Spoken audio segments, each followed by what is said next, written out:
나의 복음과 예수 그리스도를 전파함은 영생 전부터 감추어졌다가 이제는 나타내신 바 되었으니 영원하신 하나님의 명령을 따라 선지자들의 글로 말미암아 모든 민족이 믿어 순종하게 하시려고 알게 하신 바 그 비밀의 계시를 따라 된 것이니 이 복음으로 너희를 능히 견고하게 하실 지혜로우신 하나님께 예수 그리스도로 말미암아 영광이 세세 무궁하도록 있을지어다.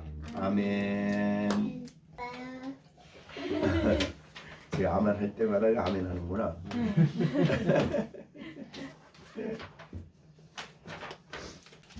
예, 오늘 본문의 말씀은 25절부터 27절인데 다 준비하다 보니까 오늘 다 설교를 못할 것 같아요. 그래서 한 번 더 정리를 로마서 전체를 좀 해봐야 되겠다 그렇게 생각이 돼서 오늘은 25절, 26절을 중심으로 하나님 말씀을 전하고자 합니다. 바울 사도는 이제 로마서 16절의 마지막 끝나는 부분인데 이 끝나는 부분에서 복음을 다시 한번 설명을 합니다. 근데 25절에 복음을 설명할 때에 나의 복음이란 말을 썼고 또 26절 끝에는 이 복음으로 라고 복음을 두 번 기록을 합니다. 사실 기독교의 진리의 핵심이 복음이다 그렇게 볼 수 있는데 사도는 이 복음을 나의 복음이라 이렇게 표현을 했습니다. 로마서 2장 16절에서도 똑같이 나의 복음에 이른 바와 같이 하나님이 예수 그리스도로 말미암아 사람들의 은밀한 것을 심판하시는 그날이라. 그래서 여기도 2장 16절에서도 나의 복음이라는 말을 썼습니다. 사실은 바울은 로마서 전체가 복음에 대한 설명이죠. 그리고 바울은 이 복음을 부끄러워하지 않는다 그랬습니다. 성경이 복음이 전파되는 그 시대에 나라들마다 또 지역마다 그들이 자랑하는 것이 있습니다. 로마 제국이라 그러면 로마 황제 그리고 로마의 제국의 그 권력, 힘, 또 로마 제국의 문명, 또 헬라인들은 그들의 지혜, 철학 이런 것들을 자랑스럽게 여겼습니다. 그러나 그런 것들을 자랑스럽게 여김에 있어서 세상 사람들이 그렇게 자랑하는 것들 앞에서 바울은 복음이라는 것, 내가 이 복음을 로마서 1장 16절에는 부끄러워하지 않는다. 사람들이 자기 다른 여러 가지를 자랑스럽게 여기지만 나는 그들이 자랑하는 것 앞에서 내가 증거하는 또 내가 전파하는 복음을 결코 부끄러워하지 않는다 이렇게 말한 것입니다. 이거를 다른 말로 조금 바꿔 말하면 복음을 자랑스럽게 여긴다. 그러니까 이 세상에 유대인이 자랑하는 모든 종교적인 그런 어떤 전통이나 여러 가지 학문, 그 다음에 헬라인들이 자랑하는 철학, 로마인들이 자랑하는 그 모든 세상의 권력, 힘, 이 모든 것 앞에서 나는 복음을 조금치도 부끄러워하지 않는다 할 만큼 복음에 대한 자랑스러움, 복음에 대한 복음의 능력이야말로 진정으로 사람들을 구원하는 생명의 말씀임을 바울은 알았기 때문에 복음을 부끄러워하지 않는다라고 표현한 것이고 자랑스럽게 여긴다 이렇게 표현한 것입니다. 자, 우리는 인생을 살아가면서 사람들이 여러 가지 자기의 것들을 자랑하는 사람들을 만나게 될 겁니다.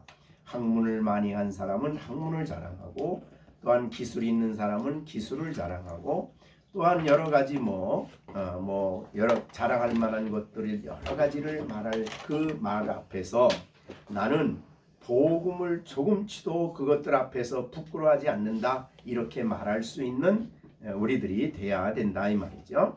나는 나의 복음에 대한 자랑스러움을 다시 한번 새롭게 우리 마음속에 심어야 되겠습니다.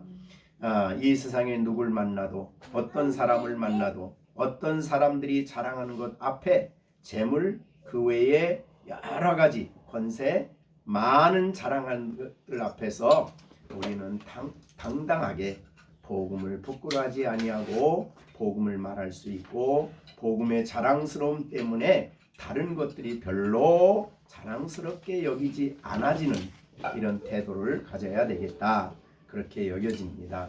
근데 바울이 나의 복음 혹은 또 이 26절에서는 이 복음으로 이렇게 말한 이 복음은 과연 무엇일까? 물론 단어 뜻 자체는 복된 소식이죠. 그렇지만은 그 복음의 내용이 뭘까? 그 내용은 그 다음에 나의 복음과 예수 그리스도 이렇게 됐습니다. 나의 복음과 예수 그리스도 카이라는 그런 접속사인데 그것은 사실은 이 원문의 뜻을 충실히 한다면 나의 복음 곧 예수 그리스도 이렇게 말할 수 있는 단어가 바로 나의 복음과 예수 그리스도라고 볼 수가 있습니다. 자, 우리 로마서의 1장에 바울 사도가 말할 때에 그런 말을 했습니다. 1장 1절에 보면 예수 그리스도의 종 바울은 사도로 부르심을 받아 하나님의 복음을 위하여 택장함을 입었다. 이 복음 때문에 선택을 받았다는 거죠. 그 다음에 이 복음은 라고 말하고 맨 끝에 4절에 마무리하면서 이 복음은 곧 우리 주 예수 그리스도시니라. 하나님의 아들로 선포된 우리 주 예수 그리스도가 복음입니다. 그 앞에 2절부터 4절 그 앞부분에 설명한 것은 예수 그리스도에 대한 설명이에요. 이것은 이제 다음에 또 설명이 나오니까 어떻든 나의 복음 곧 예수 그리스도를 전파함은 이렇게 설명할 수 있는 단어입니다. 우리가 복된 소식이 뭐냐? 바로 우리의 주 예수 그리스도. 이것이야말로 우리가 자랑스럽게 여기는 복음이요. 이것이야말로 우리의 복음의 핵심되는 진리다. 그렇게 볼 수 있습니다. 자, 그러면 우리가 설명한 예수 그리스도. 언제나 우리가 또 묵상하고 생각해야 될 그런 부분이죠. 근데 이 예수 그리스도라는 예수란 말은 우리가 이미 많이 들었듯이 마태복음 1장 21절에 아들을 낳으리니 이름을 예수라 하라. 이는 그가 자기 백성을 그들의 죄에서 구원할 자이심이라. 이렇게 마태복음 1장 21절에 예수에 대한 설명을 하셨습니다. 그러니까 예수란 이름을 갖게 된 그 이름의 내용은 바로 하나님의 아들이 창세로부터 계셨던 그분이 이 땅에 육신을 입고 오셔서 자기를 이제 출생하셨는데 육신을 입고 하나님이 육신이 되신 성육신하신 그 예수는 자기 백성을 죄에서 구원할 자, 이것이 바로 예수란 뜻이죠. 그래서 이 세상의 많은 사람들의 모든 불행의 원인은 죄 때문입니다. 그래서 죄의 종이 되어 죄에 속하여 죄 가운데 살며 죄를 지으며 사는 것이 인생입니다. 그가 그 안에 모든 고통과 불행이 있습니다. 더 나아가서 육신적인 고통뿐만이 아니고 사회를 어둡게 하고 서로를 불행하게 하고 더 나아가서 하나님과 단절된 가운데서 살 수밖에 없는 것이 바로 죄입니다. 그래서 하나님께 단절되었기 때문에 전적으로 부패하여 그래서 그의 생각하는 것이 항상 죄가 가득한 그런 삶을 살아가게 됩니다. 바로 그렇기 때문에 가장 중요한 문제는 죄의 문제를 해결하는 것인데, 여러분, 이 세상의 죄를 억제하기 위해서 세상 나라는 재판을 하고 판사가 있고 뭐 검사가 있고 뭐 경찰이 있고 뭐 수없이 갖다가 그 사람들을 가두어서 억제하고 별짓을 다 해도 온 세상이 덤벼들어도 죄를 이길 수가 없습니다. 누구도 죄를 이길 수가 없습니다. 어떠한 법도, 어떠한 권한, 어떠한 세상의 제도도 죄를 이기지 못합니다. 오히려 죄를 짓기 위해서 가장 간교하고 거짓된 방법을 또 만들고, 법을 만들면 법을 피하고 수많은 죄악을 지으면서 수많은 사람들이 눈을 뜨고 보아도 죄를 또 져요. 그래서 어제 우리나라 투표를 하는데 벌써 부정투표가 발견이 됐는데, 뭐 눈을 뜨고 봐도 부정투표를 해요. 그리고 투표하고 뻔뻔하게 또 아무 문제 없다고 또 선관위에서 또 얘기를 해요. 이 세상은 그렇습니다. 이게 이렇게 이 세상은 죄로 인해서 불행한 것이고, 죄로 인해서 서로 다툼이 있고 분열이 있고 모든 죄가 바로 그 원인이에요. 여기서 구원받는 것만큼 복된 소식이 어디 있겠습니까? 이 죄의 권세, 죄의 종된 자리에서 구원받아서 빛이 왕노릇하는, 은혜가 왕노릇하는 빛의 나라인 하나님의 나라로 구원받는 것만큼 놀라운 복된 소식은 없습니다. 그래서 이것은 복음이에요.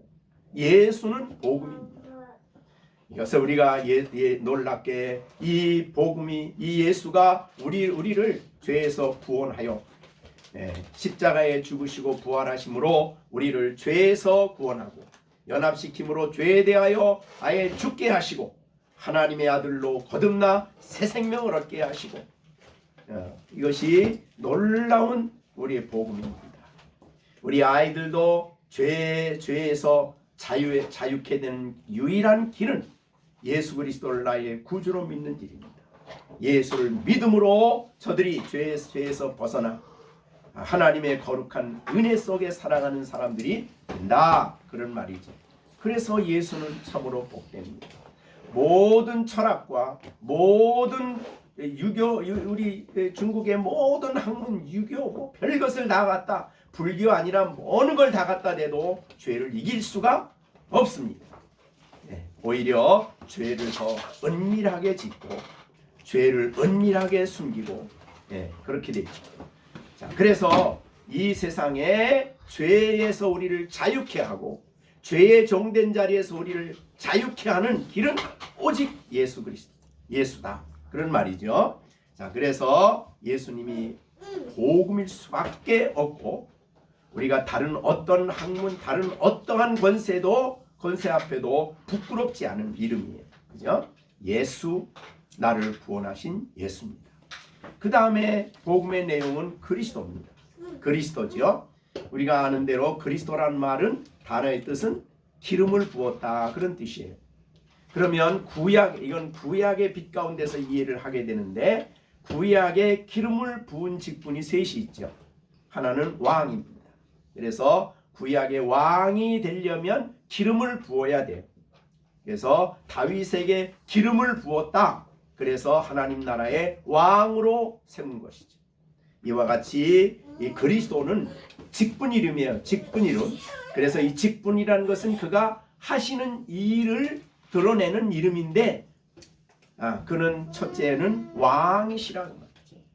우리를 죄에서 구원하여 아들의 나라로 옮기신 우리 하나님은 그 나라의 왕이신 예수 그리스도의 통치 속에 살게 하십니다. 계시록 17장 14절에 그들이 어린 양과 더불어 싸우려니와 어린 양은 만주의 주시요 만왕의 왕이심으로 그들을 이긴다. 사탄의 모든 세력을 승리한다는 거지. 만왕의 왕이기 때문에. 또 그와 함께 있는 자들, 곧 부르심을 받고 택하심을 받은 자들이 이 왕의 권세 밑에서 죄악을 이기며 세상을 이기며 시험을 이기며 역경을 승리하며 살아간다. 그래서 예수님은 우리의 왕이십니다. 구약의 왕의 특징은 특별한 왕이지요. 세상 왕과 다릅니다. 이 왕은 자기의 백성을 위해서 자신의 생명을 내어주신 왕이지요. 이 왕은 정말 그 나라의 백성의 안전과 모든 것을 지키는 참된 왕이십니다. 모든 것을 사용하셔서 자기의 백성을 지키는 왕이셔요. 어떤 면에서 보면 세상 왕과 다르게 이 만왕의 왕이신 주님은 자신이 그 백성을 섬기는 자로 자신을 알리십니다.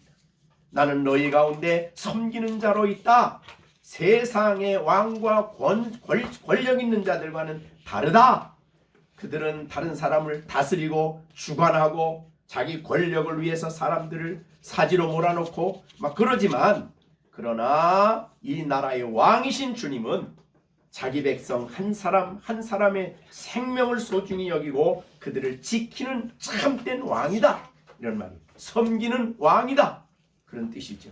지금도 왕으로서 그렇게 세상을 주관하시면서 자기의 백성들을 위해서 역사하시고 하늘과 땅의 권세를 가지시고 자기 나라의 백성들을 지키시는 왕이십니다. 그러니 그리스도는 우리의 진정한 기쁨이고 참된 복된 소식이죠. 세상의 왕, 세상 권세 잡은 왕은 누굽니까? 사탄입니다. 사탄은 각양 악한 방법으로 사람들을 불행으로 몰아넣고 멸망으로 몰아넣지만, 우리나라 그 영광스러운 아들의 나라의 왕이신 그분은 우리를 이끌어 영원한 영광의 나라에 들어가게 하시는 참된 왕이에요. 이 왕을 진정한 그리스도인의 복음입니다. 복된 소식이죠. 이 왕을 우리의 왕으로 삼은 사람입니다. 그 다음에 두 번째는 선지자죠. 선지자. 그래서 엘리야가 엘리사에게 기름을 부어 선지자의 역할을 하게 했다. 이렇게 표현했습니다. 모세는 이 예수님에 대해서 너희 가운데 나와 같은 선지자를 하나님께서 일으켜줄 거라. 사도행전 3장 22절. 모세가 말하되 주 하나님이 너희를 위하여 너희 형제 가운데 나 같은 선지자 하나를 세울 것이니 했는데, 이분이 바로 예수님이라고 말해요. 그래서 누구든지 그 선지자의 말을 듣지 않은 자는 백성 중에서 멸망을 받으리라. 그러니까 구약의 선지자들은 장차 오실 선지자의 그림자예요. 그리고 진정한 모세와 같은 선지자는 바로 예수님이십니다. 그래서 그분의 말씀을 들음으로써 생명을 얻습니다. 말씀을 듣고 살아갑니다. 그러니 우리가 구약의 가장 어두운 세대라고 하면 선지자가 없는 시대입니다. 그래서 말라기 이후로 예수님이 올 때까지 그 사이를 무슨 중간 시대라고 그러는데, 그 사이를 어둠의 세대라고 그럽니다. 깜깜한 어둠의 세대. 왜? 선지자가 없으니까 말씀이 없는 시대입니다. 그런데 우리에게는 빛 예수 그리스도께서 항상 살아 우리와 함께 계시며 선지자로 그의 성령을 통해서 우리에게 성경으로 말씀해 주시는 분이 계신다 그 말이죠. 그래서 우리는 예수님의 말씀을 날마다 살아있는 말씀, 영원한 말씀을 예수님 말씀을 항상 들으며 살아갈 수 있게 됩니다. 예수님의 발 앞에 마리아가 예수님의 발치에 앉아서 주의 말씀을 들었다 그랬습니다. 참 가장 복된 일이죠. 예수님의 발 아래 앉아서 주의 음성을 들었습니다. 우리도 늘 날마다 예수님의 발 아래 앉아서 주의 말씀을 듣는 것이야말로 성도에게 얼마나 큰 복된 일인지 모릅니다. 하나님의 말씀을 듣고 살아가는 성도, 하나님의 말씀을 들으며 살아가는 우리 모든 성도들, 비밀이신 하나님의 말씀, 영원하신 하나님의 말씀을 우리가 예수님으로부터 날마다 들을 수 있는 것은 성도에게 있어서 큰 복이죠. 그래서 그리스도는 복음입니다. 그 다음에 우리가 세 번째로 그리스도는 유명한 대제사장이십니다. 예수 그리스도는 영원히 살아계시는 대제사장이죠. 우리가 로마서 8장 34절에 말씀했습니다. 누가 정죄하리요? 죽으실 뿐 아니라 다시 살아나신 이는 그리스도 예수시니 그는 하나님 우편에 계신 자요 우리를 위하여 간구하신다. 이 땅에 살고 있는 우리를 위하여 간구하고 계시는 영원한 제사장이에요. 예수님의 말씀은 아버지께서, 기도는 예수님께서, 하나님 아버지께서 항상 들으셔요. 그런 주님이 하나님 우편에서 우리를 위하여 항상 기도하십니다. 우리의 기도가 응답되도록 기도하시고 아버지의 모든 은총이 우리에게 부어지도록 기도하시고 성령이 우리에게 부어지도록 기도하시는, 간구하시는 영광의 그리스도십니다. 그러니까 여러분, 이 복음을 여러분들이 복음을 나의 복음인데, 물론 이제 사도가 나의 복음이라고 했지만 그는 어떤 의미에서는 큰 권위가 있는 말씀이기도 해요. 왜냐하면 로마서 전체가 복음에 대한 설명이니까 이게 내 복음, 내가 전한 복음이다 이렇게 말하니까 사도에게 주신 이 복음의 내용인데, 오늘 믿음으로 살고 있는 우리들은 사도와 같은 반열은 아니지만 이 복음은 바로 내 복음이다라고 말할 수 있어야 된다는 거예요. 그 의미가 뭐냐? 죄로부터 구원받고 예수로 말미암아 죄로부터 구원받고 그리스도를 통해서 날마다 그분을 왕으로, 선지자로, 대제사장으로 알고 그분을 의지해서 하나님 앞에 나아가 기도하고, 그죠? 그래서 그리스도신 그분이 날마다 나를 위해 하나님 우편에 계셔서 우리를 위하여 중보하고 계시고 변호하여 계시고, 요한 1서 3장에 있는 대로 우리가 죄를 지으면 우리의 변호자가 계십니다. 그죠? 그러니까 속죄뿐만 아니고 요한 1서 2장 2절에는 만일 누가 죄를 범하면 아버지 앞에 우리에게 대언자가 계시니 의로우신 예수 그리스도라. 그러니까 하나님 앞에서 항상 우리가 살아가면서 정말 많은 죄를 짓습니다. 알고도 모르고도. 그래서 우리가 죄를 자복합니다. 말씀드립니다. 그러면 항상 주님 앞에서 우리를 위하여 대언하여 주신다. 의로우신 예수 그리스도께서 왜 우리를 위해 대언해 주십니까? 아버지께서 그리스도를 보시고 그리스도의 피를 보시고 우리를 위하여 용서해 주시는 거예요. 그래서 우리의 용서의 근거는 예수님이지 우리가 얼만큼 열심히 해서 용서받는 게 아닙니다. 용서의 근거는 우리에게 있지 않아요. 전적으로 예수 그리스도에게 있고 그리스도를 보시고 하나님이 우리의 죄를 용서해 주시는 겁니다. 사실 제가 이 말씀을 깨달았을 때 얼마나 은혜가 됐는지 몰라요. 내가 죄를 짓고 자복하고 그러면 또 생각이 나면 이 죄가 용서됐는가 안 됐는가, 그 용서의 확신의 근거를 나에게 둘 때는 끊임없이 불확신 속에 살아야 돼요. 그런데 예수님을 보시고 아버지께서 하나님이 나를 용서해 주신다는 이 확신을 갖게 되었을 때 정말 용서의 확신, 용서의 기쁨, 용서의 위로가 내 안에 있을 수가 있었어요. 용서는 하나님이 하는 일이지 내가 나를 용서하는 게 아닙니다. 하나님이 나를 용서해 주신 것을 받아들이는 것이 우리가 중요하다. 그런데 어떻게 받아들이느냐? 의로우신 주 예수 그리스도가 하나님 우편에서, 하나님 앞에서 우리를 위해서 끊임없이 변호하시고 아들을 보시고 하나님이 우리를 용서하신 거예요. 그래서 요한일서 2장 2절에는 1절에는 그 얘기를 했고 2절에는 우리 죄를 위한 화목제물이다. 그래서 예수님의 피, 그게 화목제물이에요. 그 피가, 그러니까 아버지가 우리를 보실 때는 예수의 피를 보시고 용서하시고 우리와 화목제물이라는 게 뭡니까? 화목시킨, 우리를 위해서 화목하신다. 화해가 회복된 거는 그런 뜻이죠.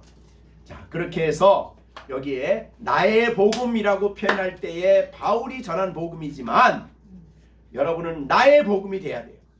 왜?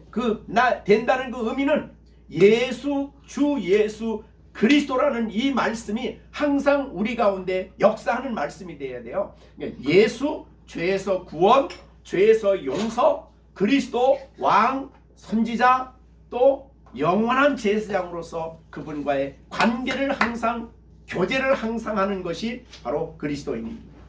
그래서 고린도전서 1장 9절에 너희를 불러 그의 아들 예수 그리스도 우리 주와 더불어 교제하게 하시는 하나님. 우리는 그리스도를 통해서 하나님 앞에 나가고 그리스도와 교제할 때에 그분을 예수로, 그리스도로, 주님으로 그분과 교제를 하게 되는 것입니다. 네, 이것이 복음이죠. 그래서 복된 소식이에요. 얼마나 복된 소식인지. 이것이 없이 살아가는 사람은 얼마나 그 안에서 답답하고 얼마나 정말 불행한 가운데 삽니까? 바로 이 예수 그리스도야말로, 그리스도의 말씀, 그리스도의 왕 되신 그리스도의 속죄야말로 우리의 인생의 목표요. 우리의 삶의 모든 위로요, 기쁨이요. 우리의 참된 기쁨이 주 예수 그리스도 안에 있습니다. 우리가 예수 그리스도야말로 우리의 참된 소망이, 우리가 그분을 만날 것을 소망합니다. 완성된 구원을 소망하지요. 그 안에 평화가 있습니다. 예수 그리스도 안에 평화가 있습니다.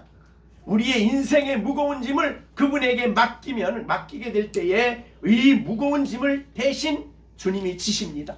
우리의 선한 목자요, 표현할 수 없는 많은 진리들이 그 안에 있으니까 정말 예수 그리스도가 나의 복음이 돼서, 복음이 들은 복음이 아니라 그냥 교회에서 그냥 좀 들었던 얘기가 아니라 실제로 나에게 복음이 날마다 돼야 되는 거예요. 복된 소식이 날마다 되는 겁니다. 복된 소식이.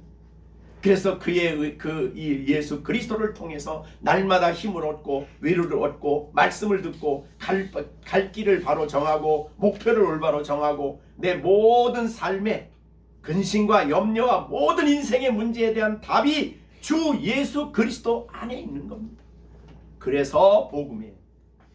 그래서 복음은 들은 복음이 아니라 내 복음이 돼야 됩니다. 우리가 사마리아 여인이 예수님을 만나고 난 다음에 만날 때 너무너무 감격해서 물동이를 던져주고 자기 동네로 들어가서 야, 그 메시아를 내가 만났다 그러고 막 사람들을 데리고 왔어요. 그래서 예수님을 만나게 됐는데 우리 동네로 가십시다. 그래서 그 동네에서 함께 머물고 난 다음에 그들이 한 고백이 뭡니까? 그 여자에게 이랬습니다. 너 때문에 예수님을 알게 됐는데 이제는 예수님 말씀 듣고 나니까 너 때문에가 아니야. 그분을 만나서 우리가 복음을 받았어. 그러니까 이제는 남에게 처음에는 듣지만은 그러나 살아가면서 우리는 이 주 예수 이 복음의 풍성함을 날마다 누리는 거지. 날마다. 그죠? 기도하는 할 때마다, 하나님 앞에 나갈 때마다, 하나님과 교제할 때마다, 그 말씀을 들을 때마다 예수 그리스도, 주 예수 그리스도, 그분을 의지해서 기도하고 그분에 의해서 하나님께 모든 인생의 짐을 맡기고 여러분에게 모든 문제가 어떤 문제든지 그 문제에 대한 답을 주 예수 그리스도에게서 찾습니다. 그래서 나의 복음이에요. 예수 그리스도는 나의 복음이에요. 그래서 자, 오늘 여러분이 이제 로마서 1장부터 15장까지 우리가 16장까지 다 했는데 설교를 듣고 여러분이 66권의 성경에서 하나님의 복음을 가장 잘 요약한 말씀이 로마서죠. 그래서 루터는 그런 말 했어요. 그리스도인들이 살아가면서 로마서와 요한복음만 있으면 하나님 나라에 가기에 부족함이 없다. 그런 말씀을 했어요. 그만큼 이 놀라운 복음을 우리가 로마서를 통해서 했는데 설교만 듣고 끝나면 안 되는 거죠. 1장부터 16장까지 이게 내 복음이 돼야 돼. 내 복음. 그래서 이 3장부터 가면은 우리가 1장, 2장, 3장, 4장, 5장, 6장, 쫙 7장, 8장, 9장 이게 전부 다 나의 것이 된다. 내 복음이 돼야 된다 그 말이죠. 그래서 나의 복음이 굉장히 중요한 말씀이다. 그렇게 여겨집니다. 자, 그래서 나의 복음 즉 예수 그리스도를 전파함은 이제 우리가 바울이 이 복음을 전파했고 이 복음이 이제 전파되어서 우리가 믿게 되었죠. 신약 시대가 된 겁니다, 사실은. 그죠? 그래서 전파됨은 즉 복음 즉 예수 그리스도를 전파함은 언제부터 전파가 됐냐면 영세전부터 감추었다가 이제 나타내신 바 되었어요. 영세전. 그러니까 영원전부터 있었던 그 비밀이 이제 드러났어요. 감추어져 있었어요. 근데 예수님이 오시고 이렇게 사도들을 통해서 복음이 전파되었어요. 완전히 예수 그리스도 복음이신 그분이 드러나게 되었어요. 이제 나타내신 바 되었다. 숨겨져 있다가 감추어져 있다가 드러나게 되었다. 그래서 여러분들은 이제 그 예수를 믿게 된 거죠. 그죠? 네. 이제는 그럼 뭐냐? 신약 시대죠. 그죠? 예수님이 승천하시고 성령을 보내주시고 사도들을 세우셔서 이 영광스러운 복음이 선포되게 하시고 땅끝까지 이 복음이 전파되어서 우리가 예수를 믿게 되었으니 이제는 신약 시대를 의미합니다. 그래서 나타내신 바 되었다. 그러니까 이것도 사람이 만든 종교가 아니에요. 이 세상의 모든 종교를 여러분이 찾아가 보면 전부 다 사람이 만든 종교예요.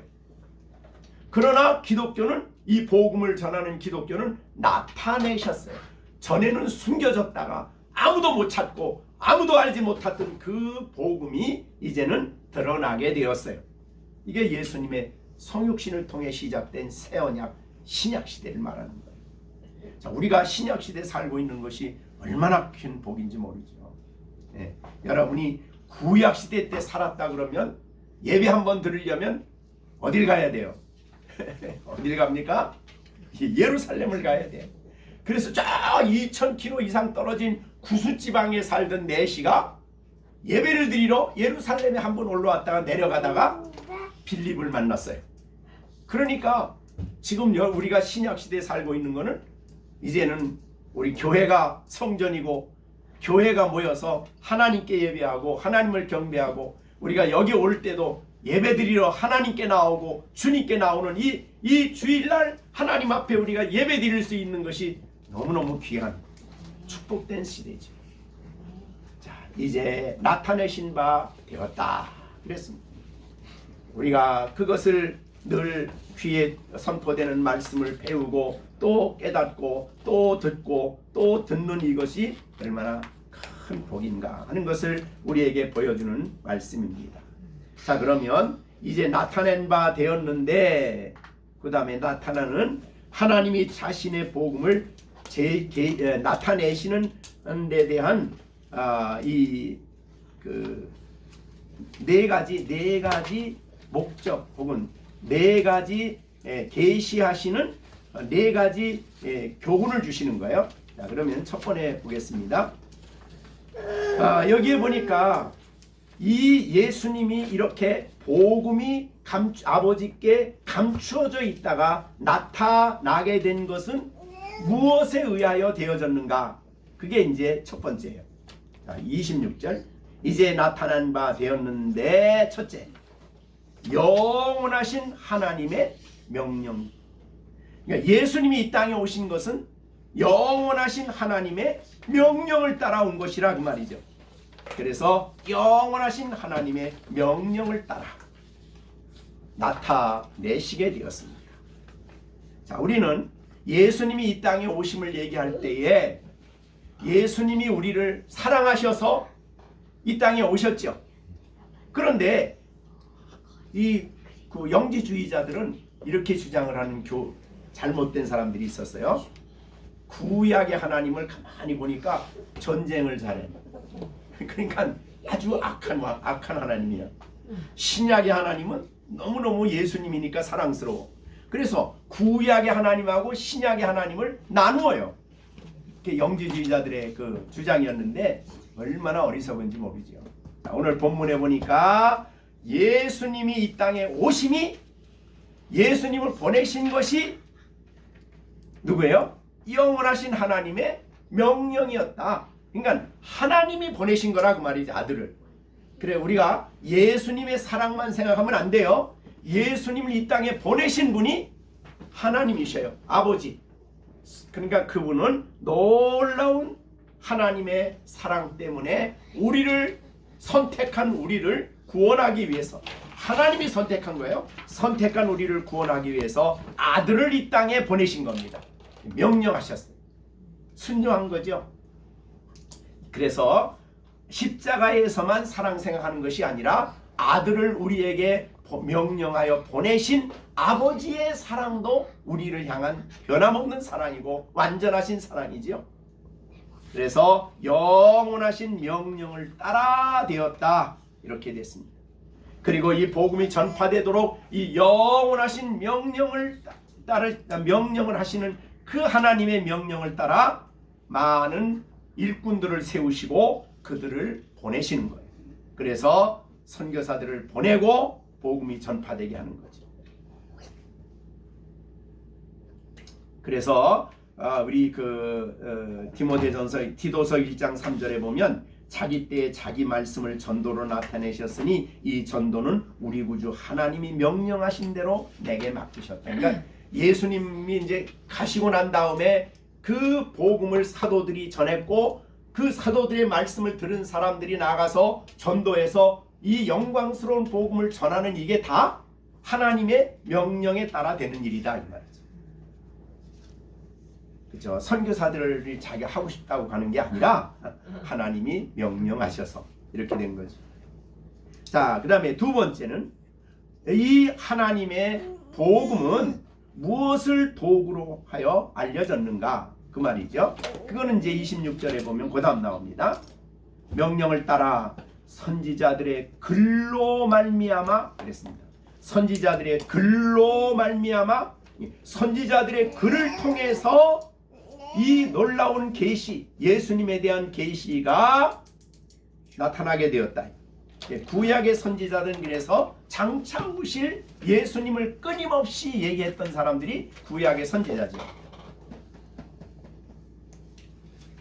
그래서 이 말은 다른 말로 표현하면 구약의 모든 말씀은 장차 오실 그리스도를 예언하는 말씀이었고, 그 말씀으로 말미암아 예언된 그 말씀이 성취된 것이 예수님이에요. 그래서 예수님은 이 땅에 오셔서 늘 그가 하는 일마다 항상 복음서에서 말하는 게 뭐였냐면 말씀을 응하게 하시려고, 말씀을 이루게 하시려고. 근데 그때 그 말씀은 뭐예요? 신약이 아니고 구약입니다. 예수님의 모든 발걸음은 우연한 게 아니에요. 구약에 예언된 말씀을 완성하시는 거예요. 그래서 말씀으로 말미암아 이 땅에 오시고 말씀으로 말미암아 사명을 감당하신 예수님이십니다. 그 다음에 이제 세 번째는 어떤 사람들에게 이 비밀이 알려졌는가? 어떤 사람들이 알려졌어요? 모든 민족, 그죠?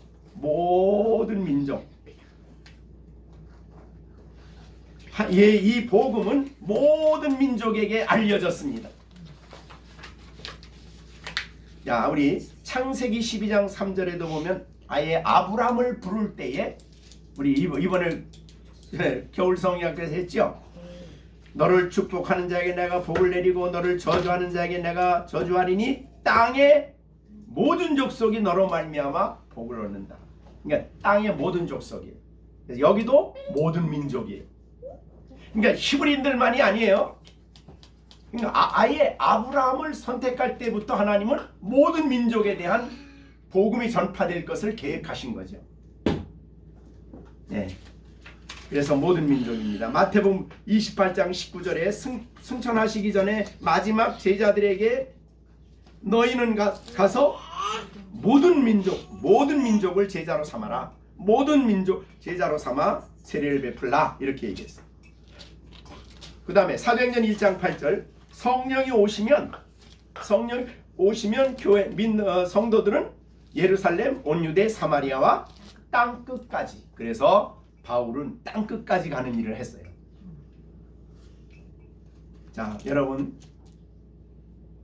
정말 종교라는 게 얼마나 무서운지 보십시오. 이 나라는 종교가 다르면 하나가 안 돼. 그래서 수없이 싸우죠. 모슬렘과 이스라엘 사람들은 하나가 안 돼. 계속 싸워요. 그러니까 이 종교라는 게 얼마나 무서운지 모릅니다. 그래서 사람들을 거기다 매어서 서로 싸워. 근데 복음이 들어가면 종교, 문화, 언어 어떤 차이도 다 무너지고 하나 되게 하시는, 이게 바로 그래서 모든 민족. 그러니까 복음 외에는 모든 민족을 복음 안에서 하나 되게 하는 이 모든 역사가 오직 복음만이 가능해요. 참 놀랍죠? 네, 그래서 이게 이제 종교를 만들기, 그래서 이 복음을 전하는 게 교회의 사명이고 복음을 전하기 위해서 선교사가 나가야 돼요. 그런데 이 선교하는 사람이 그만 이 성공해야 되겠다는 욕심이 앞서면 복음을 전하지 않고 딴 일을 해요. 그래가지고 문제가 생겨요. 우리 이제 캐톨릭의 특징인데, 캐톨릭은 라틴 아메리카에 가서 복음을 전할 때에 복음만 전하는 게 아니에요. 어떻게 하면 이들을 다 믿게 할까 하다가 걸림돌이 되는 게 샤머니즘이거든요. 그 나라에도. 그러니까 샤머니즘을 같이 믿어라. 이렇게 된 거죠. 우리나라도 그렇죠. 캐톨릭이 우리나라 와 보니까 제일 캐톨릭 교인이 되는데 방해가 되는 게 제사예요. 그래서 교황이 그럼 제사는 드려라. 이렇게 선언했어요. 그 다음에 또 방해되는 게 뭐냐면 담배하고 술이에요. 그래 그거 해라. 이렇게 돼가지고 특히 이제 성직자들 혼자 살잖아요. 캐톨릭에서. 그러니까 스트레스가 크죠. 그 사람들 가면은 딱 미사 심리하고 쫙 나와가지고 제가 종로 그 교구당에 한번 가봤었거든요. 예배. 그때 이제 교회 사임하고 이제 좀 돌아봐야 되겠다 그러고 거기 가봤더니 딱 신부가 미사하고 딱 내려와서 담배를 딱 피우고 있는데 참 이상하더라고. 네. 그러니까 그분들은 스트레스를 해석을 술하고 그 다음에 담배하고 그 다음에 제일 많이 하는 게 이제 레저예요. 신부들은 레저를 엄청 좋아해요. 네. 그러니까 그게 스트레스 해소하는 방법이야. 네. 그렇듯이 이게 성경의 가르침이 아니라는 별로 중요하지 않아. 네. 종교인을 만드는 거예요. 그러니까 기독교인은 구원받은 사람을 만드는 게 기독교고 거기는 캐톨릭 신자를 만들어요. 다르죠. 그래서 이 오늘날 사실은 그리스도의 능력, 그리스도의 권세를 가지고 성령의 능력을 의지해서 나가서 복음을 전하고 역사를 해야 되는데 요새 이제 교회도 점점 능력을 상실하니까 다른 방법이 들어오는 거예요. 심리학이 들어오고 실용주의가 들어오고 신비주의가 들어오고 뉴에이지 운동이 들어오고 이게 다 교회에 들어와요. 그래서 저기 미국의 루터 신학교 루터파는 작년인가요 그랬어요. 동성애를 허용을 했어요. 왜 그러냐면 그때 그때 큰 루터 교단인데 교단의 총회장이 되는 사람이 동성애자예요. 그 동성애자도 여자가 남자로 성전을 한 사람이야. 트랜스젠더. 그 사람이 실력이 있어가지고 어떤 권세인지 하여튼 실력이 있어서 총회장이 돼야 되는데 걸림돌이야 그게. 그래서 트랜스젠더, 그 다음에 성전환, 그 다음에 같은 동성애 결혼 다 허용했어요. 그러니까 이게 성경적이냐 아니라를 생각하는 게 아니야. 그죠? 하나님의 말씀이 계시인데 이 계시의 말씀에 맞느냐 안 맞느냐가 중요한 거지, 사람들이 얼마나 실용적으로 그게 유익하냐 안 하냐가 중요한 게 아니죠. 그 실용주의가 들어온 거예요.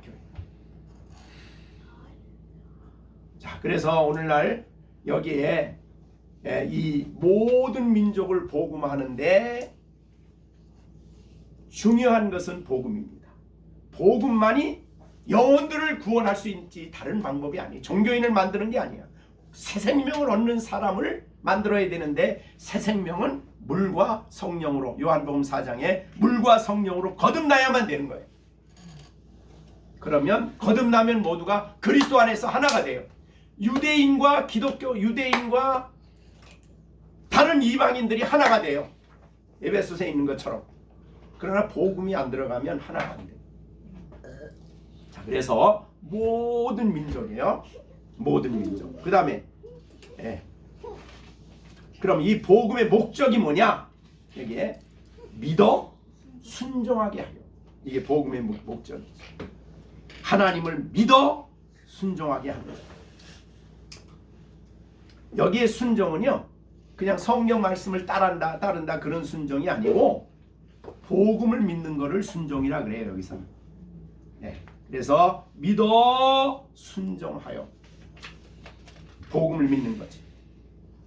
그 다음에 이렇게 해서 이게 계시로 이 신비로운 하나님의 복음이 나타나는 데 있어서 영원하신 명령에 따라 나타났고, 선지자의 글에 이미 주어졌고, 모든 민족으로 믿어 순종케 하려고 복음을 나타내셨어요.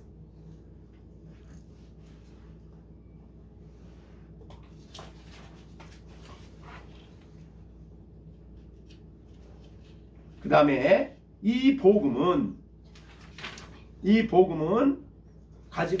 가지고 하나님은 어떤 일을 하시는가? 이게 이제 마지막 부분이에요. 26절 끝에 이 복음으로 너희를 능히 견고하게 하실 지혜로우신 하나님이다.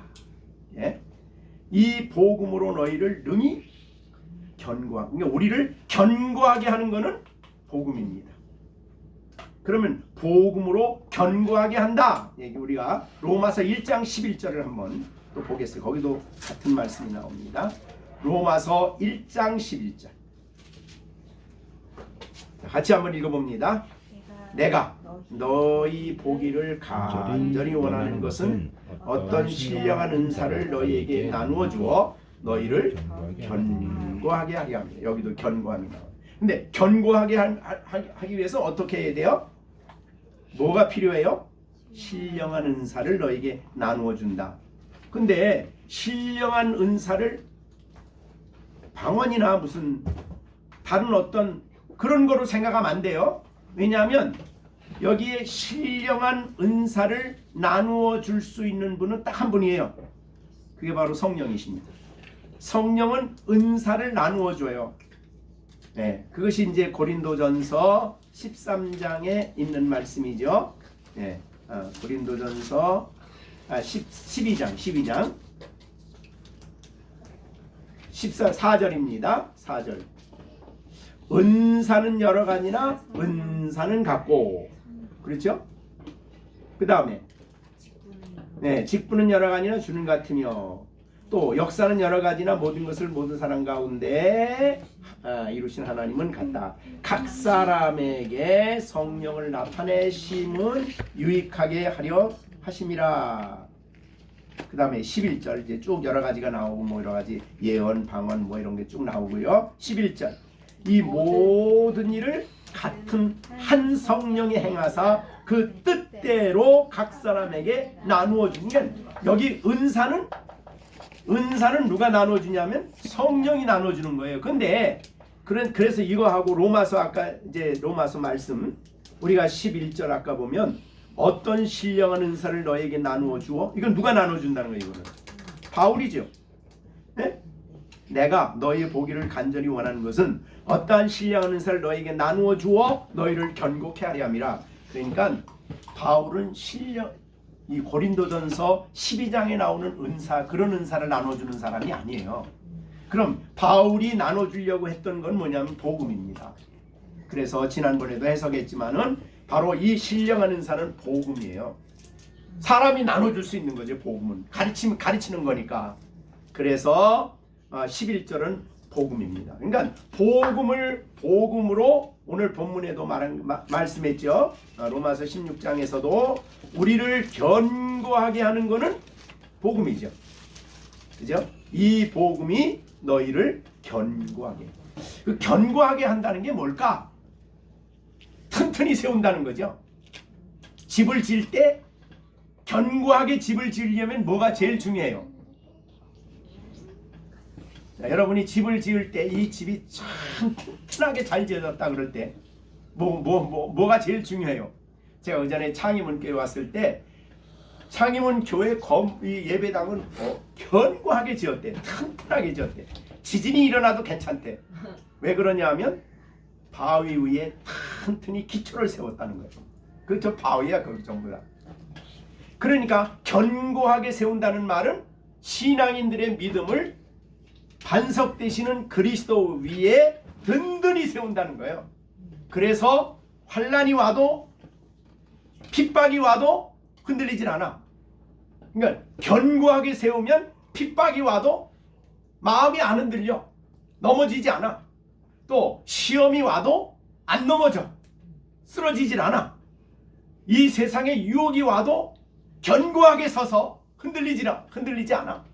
마귀가 오고 그다음에 거짓 이단들이 와도 견고하게 복음에 서 있는 사람은 흔들리는 법이 없어. 그러니까 견고하게 선다. 복음이 우리를 견고하게 세운다. 내가 이제 결심하고 잘 믿겠다 그래서 우리가 견고한 거 아니에요. 예. 이 견고하게 세우는 것은 지혜로운 하나님이에요. 그 다음에 그래서 지혜로운 하나님께서 우리를 견고하게 세운다. 그러면 견고하게 세우는데 어디 위에 세워요? 복음 위에 세운다. 그래서 이 복음으로 너희를 능히 견고하게 세우실 지혜로우신 하나님이다 그랬어요. 그러니까 복음 모르면 우리가 집을 지었는데 예수님 비유해서 창수가 나면 막 무너지면은 그건 헛된 집이죠. 창수가 나도 흔들리지 않고 견고하게 서 있는 집. 이게 바로 하나님이 세우고자 하는 그래서 집이에요. 우리 예수님이 교회에 대한 얘기하면서 마태복음 16장에서 그런 말씀을 하셨죠. 내가 교회를 세운다. 이제 믿는 사람들입니다. 18절 또 내가 내게 이르노니 너는 베드로라. 내가 이 반석 위에 내 교회를 세우는데 음부의 권세가 이기지 못한다 그랬어요. 이 반석 위에 내 교회를 세운다 그랬을 때 베드로가 아니에요. 해석이 그렇게 중요해. 성경은 이걸 해석할 때 캐톨릭은 베드로가 일대 교황이 교회의 반석이다 그래요. 근데 우리는 베드로가 믿는 신앙, 베드로가 믿는 복음이 바로 교회가 세워지는 반석이다 이렇게 해석을 해요. 그러니까 성경을 사용 안 하는 게 문제가 아니라 성경을 사용하되 잘못 해석한 문제가 되는 거예요. 여러분이 한국교회에 나오는 모든 이단도 다 뭘 써요? 성경 써요. 성경 공부해요. 근데 해석을 잘못하는 거죠. 이렇게 그래서 해석이 중요하다. 이 반석 위에 내 교회를 세운다 이렇게 말씀했습니다. 자, 우리가 오늘 여러분이 이제 말씀을 정리를 해보겠습니다. 우리가 하나님께서 우리 로마서를 주셨는데 이게 우리가 어디 1장 딱 하면은 16장까지 이렇게 유기적으로 하나가 딱 돼요? 또 다 앞에 거 잊어버리면 그거는 거기 그러니까 우리의 믿음을 이 반석 위에 세우려면 1장부터 2장, 3장, 4장, 5장, 6장, 7장, 8장, 9장, 10장, 11장, 12장, 13장, 14장, 15장 이렇게 해서 이 위에 내 믿음이 견고하게 세워져야 되는 거예요. 그래서 다음 주에 그거를 이제 한 번 더 이거를 해야 될 것 같아요. 그래서 1장부터 쫙 앞에가 중요한 흐름이, 그러니까 이거는 따로따로 한 장씩이나 이렇게 따로따로 하면 안 돼요. 이게 다 쭉 하나에 연결돼. 유기적이라고 그래요. 그거를 말하자면 큰 나무를 한다거나 집을 짓는다 그러면 기둥만 보고 집이다 그러면 안 되잖아요. 전체가 다 중요한 거예요. 그래서 여러분들은 이 로마서를 그냥 들었다가 아니라 로마서를 날마다 삶 속에 나의 복음이 되도록, 나의 복음이 되도록. 그래서 내가 지금 내 상황이 어디 있나? 지금 6장에 문제가 걸렸나? 7장에 문제가 있나? 8장에 문제가 있나? 자, 우리가 로마서에 보면은 이제 8장에 가 보면 성령에 대한 말씀을 하시고, 너희 성령이 오셔서 우리가 하나님의 자녀인 것을 얘기했기 때문에 하나님을 향해서 우리가 아버지라고 부른다고 했다. 그렇게 로마서 8장에 나오잖아요. 그죠? 여러분, 하나님이 우리 아버지 되심이 얼마나 엄청난 복입니까? 구약 시대 때는 예레미야서에 한 번인가 나와요. 아버지라는 말이. 근데 신약에는 예수님이 어떤 요한복음에만 해도 예수님이 하나님을 아버지라고 한 것이 156번이에요. 그러니까 예수님도 아버지라는 말로 그렇게, 그리고 난 다음에 기도에 대한 가르침을 주면서 우리가 누구에게 어떻게 기도하라 그래요? 하늘에 계신 우리 아버지라고 그렇게 기도하라고 해요. 그러니까 아버지. 그 다음에 사도신경의 맨 첫 번째가 뭐예요? 전능하사 천지를 만드신 하나님 아버지. 이게 로마서 8장. 그러니까 이 하나님이 우리의 그리스도 안에서 우리의 아버지가 됐다. 천지를 지으신 하나님 우리 아버지가 됐다. 그래서 탕자가 돌아왔을 때에 둘째 아들은 아버지 앞에 돌아온 거 아니에요. 그랬더니 아버지가 야, 너 왜 그따위 짓 하냐? 이러는가 이 성경에? 네? 그러지 않았죠. 탕자가 돌아왔을 때 아무 얘기도 안 해요. 막 들어온 것만에 감사해 기뻐서 그냥 확 끌어안고 내 아들 라고 잔치를 했죠. 근데 첫째 아들은 뭐라고 그랬어요? 막 화를 내면서 뭐라고 막 툴툴거리죠. 집에도 안 들어오고 막. 자, 그러니까 첫째 아들은 아버지의 마음을 몰랐지요.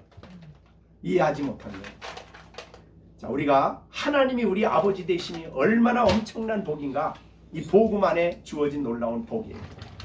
그래서 여러분, 아버지라고 부르는 일을 좀 더 열심히 하세요. 시간 기도할 때도 그 아버지라는 말이 감격스럽게 불러줘야 돼요. 천지와 창 네? 대통령의 아버지가 아니야. 하늘에 계신 우리 아버지, 우리를 사랑하셔서 예수 그리스도를 보내주신 그 아버지예요. 우리를 잃은 자를 불쌍히 여기시고 우리를 거둬주시고 넘어졌을 때 다시 세워주시는 그 아버지. 그 아버지를 날마다 생각하며 살아가야 되면 이 로마서 1장부터 15장까지가 쫙 이렇게 쫙 끼워져 있어요. 그러니까 하나로 만들어져 있어야 돼요. 네? 그래서 죄의 유혹이 오면 딱 가가지고 16장에 가면 너 그럴 수 있냐? 그럴 수 없다. 그래가지고 죄의 유혹이 올 때는 6장이라서 딱. 그러니까 이 성경은 우리 인생의 신앙생활의 복음이 어디에 어떻게 적용이 되는가가 딱 이게 나오는 거예요. 자, 그렇게 로마서를 아예 여러분들이 이렇게 한 번 읽고 끝나는 책이 아니라 내 안에 살아있는 말씀으로 로마서를 받아들이는 그런 여러분들이 되어져야 되겠다. 이렇게 생각이 돼서 다음 주에 이제 27절, 16장 20절 하면서 좀 정리를, 그 맨 끝에가 뭐예요? 예수 그리스도로 말미암아 영광이 세세무궁하도록 있을지어다. 아버지께 세세무도록 이런 복음을 주신 하나님께 영광을 돌려야 되겠죠. 영광을 돌려야 된다 그 말이죠. 찬양을 해야 되고 너무 감격스러워야 되고 기뻐야 되고, 이렇게 로마서 마지막 27절을 정리하면서 다시 한번 해야 되겠다. 이게 설교를 앞부분을 안 해가지고 좀 그런 좀 섭섭한 마음이 좀 있는데 자, 어떻든 로마서를 이제 오늘 나의 복음이 여러분에게 강조되었습니다. 복음은 듣는 복음, 다른 사람의 복음, 네가 믿는 복음이 아니에요. 복음은 하나밖에 없어요. 교회는 나의 복음, 이 복음을 통해서 우리가 정말 이 땅에 사는 동안에 예수 그리스도의 그 능력과 역사를 날마다 경험하며 하나님 자녀된 것을 늘 기뻐하며 신앙으로 살아가는 우리 모두가 되어지기를 간절히 바랍니다. 기도하겠습니다. 다 같이 우리 합심해서 하나님, 내가 로마서를 나의 복음으로 이해하게 하시고 내 복음이라고, 나에게 역사하는 복음, 나에게 살아 역사하는 복음이라고 그렇게 늘 경험하며 체험할 수 있도록 하나님 역사해 달라고. 그리고 우리 자라는 아이들이 어리지만은 그러나 어린아이들의 마음속에 예수님 저들을 기쁨으로 받아들이면서 하나님 나라를 어린아이와 같이 받아들여야 된다고 한 것처럼 우리 열린샘교회 어린아이들 이 복음의 말씀을 그 마음속에 받아들여 하나님 복음에 합당한 아이들로 성장할 수 있도록 역사해 달라고, 하나님이 역사해 달라고. 그리고 저들을 하나님께서, 지혜로우신 하나님께서 복음 위에 튼튼히 세워 견고하게 세워 이 땅의 세상에 흔들리지 않고 유혹에 흔들리지 않고 하나님의 사람들로 우리와 아이들이 성장해 갈 수 있도록 우리가 하나님 앞에 함께 기도하는 시간을 갖겠습니다. 기도하겠습니다. 은혜로우신 아버지 하나님, 오늘도 로마서 이 말씀을 통해서 나의 복음을 전할 수 있도록 하나님 역사해 주셨습니다. 아버지, 날마다 자랑스럽게 나의 복음을 외치게 하시고, 아버지 하나님, 정말 부끄럽지 않는 이 나의 복음의 능력과 역사를 따라서 아버지 하나님, 죄악을 이기며 세상을 이기며 하나님 말씀에 순종하며 자녀로 살아갈 수 있게 하여 주시옵소서.